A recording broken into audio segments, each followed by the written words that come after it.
ഇവിടെ Ajmal Khasab RSS ആണ് ഉയർത്തി തീർക്കാൻ നോക്കിയ ആൾക്കാരുണ്ടല്ലോ. അപ്പൊ പിന്നെ വലിയ രീതിയിൽ ഈ പറഞ്ഞ പോലെ ഇതിന് രാഷ്ട്രീയ പശ്ചാത്തലം കൊടുത്തുകൊണ്ടല്ല, ഇതിനൊരു രാഷ്ട്രീയ ടാഗ് കൊടുക്കാൻ നോക്കണ്ട. കാരണം ഇതൊരു ഒരു വ്യക്തി മരിച്ച സംഭവമാണ്. ഇതിൽ നമുക്ക് പൊളിറ്റിക്സ് ഒഴിവാക്കി സംസാരിക്കുന്നത് നല്ലത്. കാരണം അങ്ങനെ നോക്കി പോയി കഴിഞ്ഞാൽ ഈ രാജ്യത്തെ പല വിഷയങ്ങളിലും പല ഹിന്ദുക്കളെ തള്ളി പറഞ്ഞ എത്രയോ നേതാക്കളുണ്ട്. ഹിന്ദു മതം മലയാളിയുമായിട്ട് കമ്പയർ ചെയ്ത ആൾക്കാരുണ്ട്. അപ്പൊ അതൊന്നും നമുക്കൊരു വിഷയമല്ല. അല്ലെങ്കിൽ രാജസ്ഥാനിലെ കനയ്യലാൽ കൊല്ലപ്പെട്ടാൽ അത് പ്രശ്നമല്ല. മഹാരാഷ്ട്രയിൽ ഒരു ഹിന്ദു യുവാവിനെ തല്ലിക്കൊന്നാൽ അത് പ്രശ്നമല്ല. താങ്കൾക്ക് ഏതെങ്കിലും ഒരു പ്രത്യേക മതത്തിന്റെ കാര്യങ്ങൾ എടുത്തു ചൂണ്ടി പറയണമെങ്കിൽ അത് താങ്കൾ പറഞ്ഞോളൂ. പക്ഷെ ഇതിനെല്ലാത്തിനും പറഞ്ഞില്ല. മതത്തെ മറയാക്കി രാഷ്ട്രീയം കളിക്കുന്ന ആൾക്കാർ ഉണ്ടാക്കി വിടുന്ന ഹേറ്റിന്റെ അതേത് പാർട്ടിയിൽപ്പെട്ട ആളുകളാണെങ്കിലും അതേത് മതത്തിൽപ്പെട്ട ആളുകളാണെങ്കിലും അതേത് രാഷ്ട്രീയത്തിന്റെ ടാഗുള്ള ആളുകളാണെങ്കിലും അവരൊക്കെ തന്നെ മാറ്റി നിർത്തണം എന്നാണ് ഞാൻ പറഞ്ഞത്. അപ്പൊ ഇവിടെ താങ്കൾ ഏതെങ്കിലും പ്രത്യേക ഐഡിയോളജി അങ്ങനെയുള്ള കഴിയില്ല എന്ന നിലപാട് മിഥുൻ പറയുന്നുണ്ട്. മിഥുൻ പറഞ്ഞ ഒരു പോയിന്റ് ഞാൻ ചോദിക്കട്ടെ ഇതിനകത്ത്. നിതിൻ കണിച്ചേരി, അതായത് ആൾക്കൂട്ട ആക്രമണത്തിന്റെ സാധ്യതകളുള്ള കേസുകൾ വരുമ്പോൾ ആ കേസ് എടുക്കാതിരിക്കുകയാണ്. ആൾക്കൂട്ട ആക്രമണമൊന്നും ഇല്ലാത്ത നാടാണ് എന്ന ഖ്യാതിയും മേനിയും പറയാൻ, സത്യത്തിൽ ആ ചീപ്പ് കളിയാണോ സർക്കാരിന്റെ ഭാഗമായിട്ട് ഇപ്പൊ കണ്ടുകൊണ്ടിരിക്കുന്നത്? നിഷാദേ, ഇതിൽ ഒട്ടും ഗൗരവം കുറഞ്ഞൊരു വകുപ്പല്ല 103(1) എന്ന് പറയുന്നത്. ബോധപൂർവം ഒരാളെ കൊലപ്പെടുത്തണം എന്ന ഉദ്ദേശത്തോടു കൂടി ആക്രമിച്ച് പരിക്കേൽപ്പിച്ച് കൊലപ്പെടുത്തി എന്ന കുറ്റം ഇന്ത്യയിൽ വധശിക്ഷ ലഭിക്കാവുന്ന, പ്രതികൾക്ക് വധശിക്ഷ ലഭിക്കാവുന്ന കുറ്റമാണ്. അതൊരു നിസ്സാര വകുപ്പല്ല. നിഷാദ് ഇപ്പോൾ പറയുന്നത് കേട്ടാൽ, ചർച്ചയിൽ കേട്ടാൽ തോന്നുക എന്തോ ഒരു വളരെ ഗൗരവം കുറഞ്ഞ ഒരു വകുപ്പിട്ട് പോലീസ് കേസെടുത്തു എന്നാണ്. 103(1) എന്ന് പറയുന്നത് പുതിയ ഭാരതീയ ന്യായ സംഹിത അനുസരിച്ച് വധശിക്ഷയ്ക്ക് ഒരാൾ വിധേയമാക്കാവുന്ന, അല്ലെങ്കിൽ ബോധപൂർവം ഒരാളെ ആക്രമിച്ച് കൊലപ്പെടുത്തി എന്നത് തന്നെയാണ് വകുപ്പ്. 2023 സുപ്രീം കോടതിയുടെ വിധിന്യായത്തിൻ്റെയും ഒക്കെ കൂടി അടിസ്ഥാനത്തിലാണ് പലപ്പോഴും ഈ 103(2) ഞാൻ പറഞ്ഞല്ലോ, പോലീസിൻ്റെ അന്വേഷണത്തിൻ്റെ ഒരു ഘട്ടത്തിലാണ് അത്തരം വകുപ്പുകളൊക്കെ ചേർക്കുന്നതാണ് ഞാൻ മനസ്സിലാക്കി. ഞാൻ അതിൽ തർക്കിക്കാനില്ല. 103(2) വകുപ്പ് ചുമത്തണം.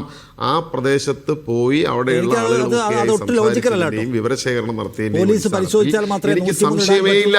103(2) എന്ന വകുപ്പ് ചുമത്തണം എന്ന അഭിപ്രായം തന്നെയാണ് എനിക്കുള്ളത്. ഇന്ന് മുഖ്യമന്ത്രിയും പാലക്കാട് ജില്ലാ പോലീസ് അധികാരിയും എല്ലാം പറഞ്ഞിട്ടുള്ളത് അതുൾപ്പെടെയുള്ള വകുപ്പുകൾ ചുമത്തുമെന്ന് തന്നെയാണ്. പോലീസ് എവിടെയും പറഞ്ഞിട്ടില്ല. പോലീസ് ഇന്ന് പറഞ്ഞ റിമാൻഡ് റിപ്പോർട്ടിലും പറഞ്ഞിട്ടുള്ളത് ഇതിലെ പ്രതികൾ ഇയാളെ രാംനാരായണനെ കൊലപ്പെടുത്തണം എന്ന ഉദ്ദേശത്തോടുകൂടി ആക്രമിച്ച് പരിക്കേൽപ്പിച്ചു എന്നുള്ളത് തന്നെയാണ്. അത് ശരിയാണ്. അത് നോക്കുമ്പോൾ രണ്ടിനും പരമാവധി കിട്ടാൻ സാധ്യതയുള്ള ശിക്ഷ എന്ന് പറയുന്നത് വധശിക്ഷ തന്നെയാണ്, അല്ലെങ്കിൽ ജീവപര്യന്തമാണ്. പക്ഷെ നിതിൻ കണിച്ചേരി, നമുക്ക് IPC-യിൽ നേരത്തെയും ഉണ്ടായിരുന്നു ഈ വകുപ്പ്. മറ്റേ വകുപ്പ് നമ്മൾ BNS വന്നപ്പോൾ സവിശേഷമായി ഉണ്ടാക്കിയതാണ്. എന്തിന്? സമൂഹത്തിൽ വിദ്വേഷം വളർത്തുന്നതിനായിട്ടുള്ള നമ്മുടെ കർശന നിലപാടിൻ്റെ ഭാഗമാണത്. ആ വിദ്വേഷം എന്ന് പറയുന്നത് ഇനിയും വ്യക്തികളെയല്ല, കലാപങ്ങൾ തന്നെയും ഉണ്ടാക്കും. അപ്പോൾ അത് തടയുന്നതിനുള്ള വളരെ കൃത്യമായിട്ടുള്ള സന്ദേശമായി മാറണം ഈ നിയമ നടപടി എന്നതിനെ മുൻനിർത്തിക്കൊണ്ടാണല്ലോ നമ്മൾ ഈ വകുപ്പുണ്ടാക്കിയത്. അപ്പോൾ ആൾക്കൂട്ടക്കൊല, വിദ്വേഷത്തെ മുൻനിർത്തി ആരെയും അടിക്കാം, ചോദ്യം ചെയ്യാം എന്ന് വിചാരിക്കേണ്ട എന്ന ശക്തമായ സന്ദേശം നൽകാൻ ആ വകുപ്പ് പരമപ്രധാനമായിരുന്നു ഇതിൽ. എന്നു മാത്രമല്ല, വിദ്വേഷത്തെ മുൻനിർത്തി ഒരു മനുഷ്യനെ കൊന്നു എന്ന കേസ് ഈ വകുപ്പിനാൽ കോടതിയുടെ മുന്നിൽ വന്നാൽ അതിന് സവിശേഷമായ പരിഗണന സ്വാഭാവികമായും കിട്ടേണ്ടതുമാണ്. പക്ഷേ ഇത് വിദ്വേഷക്കൊലയാണ്, ഇത് വിദ്വേഷത്തിനെതിരായിട്ടുള്ള സന്ദേശമായി മാറണം എന്ന ഒരു ഉദ്ദേശവും സർക്കാരിനില്ല. ഒരു സാധാരണ കൊലപാതക കേസ് മാത്രമാക്കി അതിനെ മാറ്റിയെടുക്കുക, വിദ്വേഷമെന്ന സംഗതിയേ ഇല്ല, അത് അഡ്രസ്സ് ചെയ്യപ്പെടാനേ ഉദ്ദേശിക്കുന്നില്ല എന്ന മട്ടാണ് സർക്കാരിന് ഈ കേസിൽ കാണാൻ കഴിയുന്നത് എന്ന് ഞാൻ വിമർശനത്തോടെ പറയും.